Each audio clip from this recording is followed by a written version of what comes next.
आया है सो जाएगा। इस संसार में जिसने भी जन्म लिया, चाहे वो राजा हो, भिखारी हो, हिंदू हो या मुसलमान, जैनी हो या बौद्धि, या फिर संत फकीर या कोई अवतार, इसलिए तू अपनी आत्मा में जाग, तेरा आना और जाना सफल हो जाएगा। जिसने मौत को याद रखा उसको ईश्वर की याद आएगी और अंत समय में वो डोली में चढ़कर जाएगा। अंत समय तुझे सब छोड़ देंगे, तू अभी से छोड़ दे। ये तो पक्का है कि मौत होगी और उस समय तेरा कोई भी साथ नहीं देगा। किसी समय भी देह का त्याग हो सकता है, लेकिन इस बात को हम बहुत ज़्यादा महत्व देते हैं कि अभी तो हम बच्चे हैं या फिर हम जवान हैं और बूढ़े हो गए हैं, मगर इतने बूढ़े भी नहीं हैं कि मर जाएं। हम बहुत दिमाग लगाते हैं। ऐसा दिखता है कि पेड़ के ऊपर एक फूल आया, फल आएगा, अभी छोटा है, बड़ा होगा, फिर पकेगा, मगर कुछ फल कच्चे ही गिर जाते हैं। इस बात को भी याद रखो। कितने बच्चे मर जाते हैं, कितने जवान मर जाते हैं।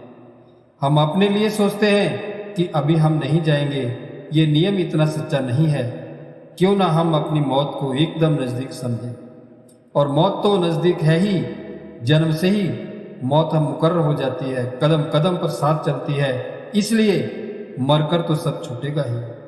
इसलिए हमें विचार करना चाहिए कि जब सब छूटना ही है तो अभी से क्यों ना छोड़ दिया जाए। एक कहानी के माध्यम से हम समझने की कोशिश करेंगे कि जब मौत हमें घेर लेती है तो फिर कैसा लगता है। एक बादशाह था जो एक दिन अपने घोड़े पर सवार होकर गांव-गांव से होता हुआ जंगल में वो काफी दूर तक चला गया। इतनी दूर चला गया कि और दूर अब जाना उसके लिए संभव नहीं था। चलते चलते जब वो थक गया तो उसने आराम करने का विचार किया, और जैसे ही वो आराम करने लगा उसने इधर उधर देखा तो सामने वो क्या देखता है कि एक शेर आ रहा है। और शेर को देखकर वह डर गया और वह अपने घोड़े से छलांग लगाकर नीचे उतरा और नजदीक के पेड़ पर चढ़ गया और चढ़ के एक टहनी पर बैठ गया। और शेर भी उस पेड़ के पास आकर नीचे बैठ गया। शेर इस ताक में बैठ गया कि राजा नीचे उतरेगा और फिर मैं उसे खा जाऊंगा। ये देखकर राजा ने उस शाखा को जांचा, परख की उस शाखा की जिस पर वह बैठा था कि उसका भार वो सहन कर सकती है या नहीं। परंतु जब उसने शाखा की लंबाई को देखा तो वो घबरा गया, क्योंकि जहां से शाखा निकलती थी वहां एक सफेद और एक काला सुआ उस शाखा को काट रहे हैं। डर के मारे राजा सोचने लगा कि अब मैं क्या करूं, अब मैं बुरी तरह से फंस गया हूं और इससे निकलने का कोई रास्ता भी नजर नहीं आ रहा है। वह सोचने लगा, अगर मैं नीचे उतरूंगा तो शेर बैठा है वो मुझे खा जाएगा, और अगर मैं ऊपर ही बैठा रहूंगा तो चूहे शाखा को काट देंगे। आखिर में क्या करूं? आखिर में क्या होगा कि जब चूहे शाखा को काटेंगे तो मैं नीचे गिर जाऊंगा। फिर उसने नीचे देखा कि अगर चूहे शाखा को काटते हैं तो जहां मैं गिरूंगा वो जगह कैसी है, पक्की या कच्ची। और जैसे ही उसने नीचे देखा एक भयानक दृश्य, उसको देखकर वह कांप गया, बुरी तरह से डर गया। शेर के पास ही एक बहुत बड़ा अजगर अपना मुंह खोले बैठा हुआ था और वो भी इंतजार कर रहा था कि राजा नीचे गिरे और मैं खाऊं। राजा बड़ा परेशान हुआ, किसी तरह उसको छुटकारा नजर नहीं आया, ना बैठे रहने में और ना ही नीचे उतरकर भाग निकलने में। जब वह टहनी को पकड़े इस सोच में डूबा हुआ था कि वह अपने आप को कैसे बचाए, तो अचानक उसने देखा कि ऊपर एक शाखा पर लगे छत्ते से शहद टपक रहा है। वह उससे चाटने लग गया। शहद के आनंद में वह मस्त हो गया, भूल गया कि नीचे शेर बैठा हुआ है, उसे शेर का डर है।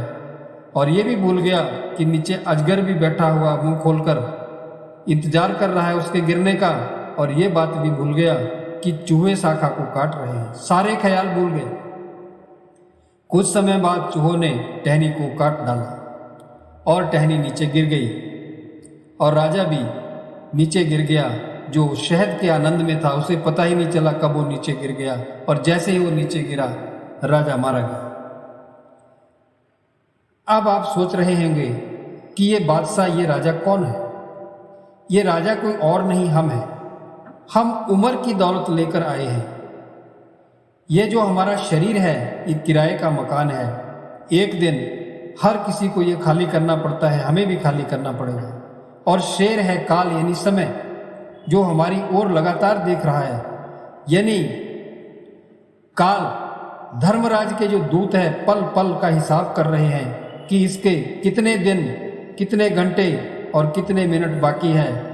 काला और सफेद चूहा दिन और रात है, जो हमारे जीवन के पेड़ को लगातार काट रहे हैं। जो दिन आज चला गया वो फिर नहीं आएगा, इसलिए हमें वर्तमान समय का पूरा फायदा उठाना चाहिए।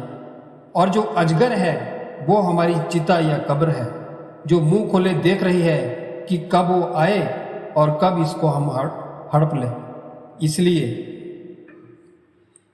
हमें इस बात का ध्यान रखना चाहिए कि इस जीवन का हमें किस तरह उपयोग करना है और इस जीवन का हमें फायदा लेना चाहिए, क्योंकि कब्र तो लगातार इंतजार कर रही है और कब्र कहती भी है कि मेरे ही पास आना है। फिर डर कैसा? कब्र तो कहती है कि मरने के डर होना नहीं चाहिए, क्योंकि तुझे पता ही है कि मेरे पास तो आना ही है।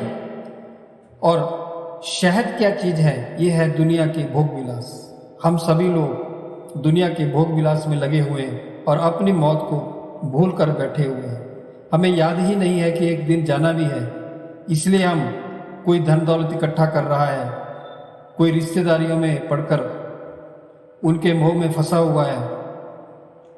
अब सारे ही इस तरह बैठे हुए हैं और ऐसी खौफनाक चीज़ों से हम घिरे होने पर भी डरते नहीं हैं।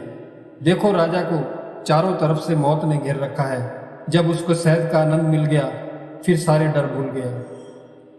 जबकि हमें ये सारी चीज़ों को याद ही रखना चाहिए। सो हमें ये चाहिए कि इंद्रियों के भोगों में खोए रहने की बजाय परमात्मा की खोज में लगे और इस मनुष्य जन्म का पूरा फायदा उठाएं।